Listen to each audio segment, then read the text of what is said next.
As I said in the book, I'm really focusing on getting the players to say something and not laboring over their ideas too much.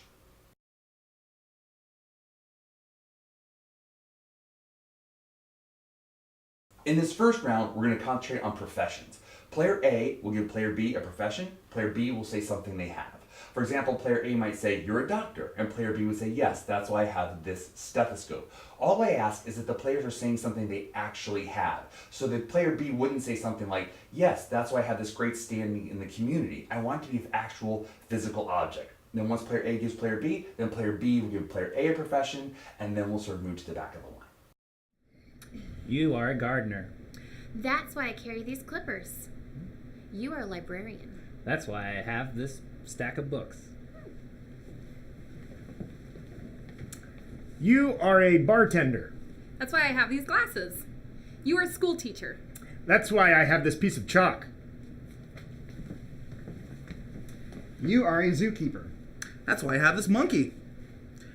You're a community theater director. And that's why I have these masks. You are a bellhop. That's why I have these suitcases. You are a teacher. That's why I have this stack of books.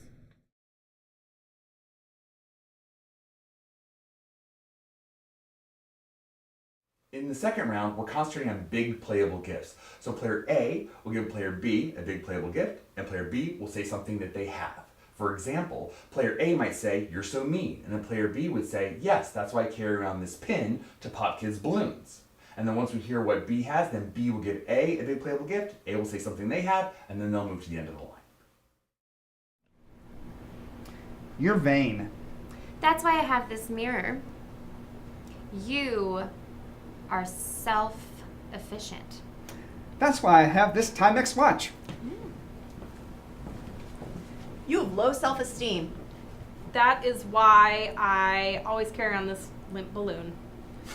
You have anger issues. That's why I always carry this wrench. You are greedy.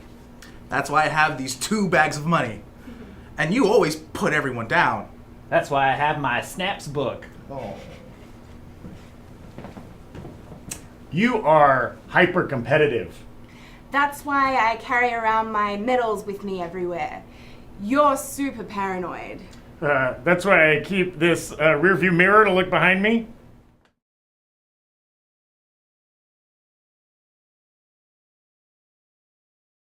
In the third round, we're combining the first 2 rounds. Player A is going to give player B a profession and a big playable gift, and player B is going to say something that they have. For example, player A might say, "You are an accountant that wants to be treated like a princess," and then player B would say, "Yes, that's why I have this bedazzled calculator." Now, player B may not be able to capture everything in one object, but they want to capture as much as they can. Again, not laboring over the idea, just saying something to respond to it, and then moving on. And then player B is going to give player A a profession and a big playable gift, and player A will say something that they have, and then they'll go to the end of the line. You're a maid who needs attention. That's why I always carry my bucket full of things to make myself feel good, like lipstick. And you are a manicurist who hates touching people. That's why I always keep these fake hands so that I can paint people's nails from afar. You are an emotional mercenary. That's why I keep this clipboard with everyone's names who I've killed with sad faces on it. You are a swimmer who has body issues. That's why I carry around this parka.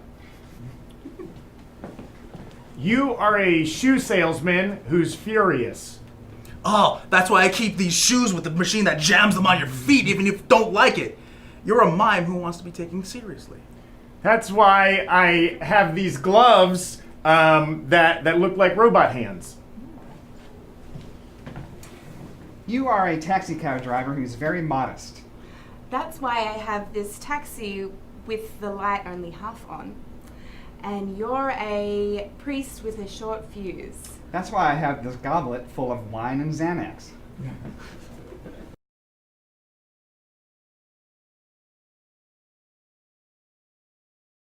This drill is great for getting people to give out a bunch of gifts, and it's also and maybe more importantly, a great way for people to get good at responding to the gifts that they're given. Because a lot of times students are told, oh, use the where or use the environment somehow. But why do I use that? How do I use the environment? This is how you use it. You use it to show your character, to show your game. And that's all that this exercise is about, is physicalizing in some way the gift that you're given. When I do the say or do version of this exercise, I, again, concentrate on the same thing of keeping the students moving, not having them labor over their ideas, but in some way just responding, getting into a good habit of responding right away to the gift that they're given. Because once you hear it, to respond to it right away locks it in, and then you can play it. I always tell my students, you gotta say it, and then you gotta play it.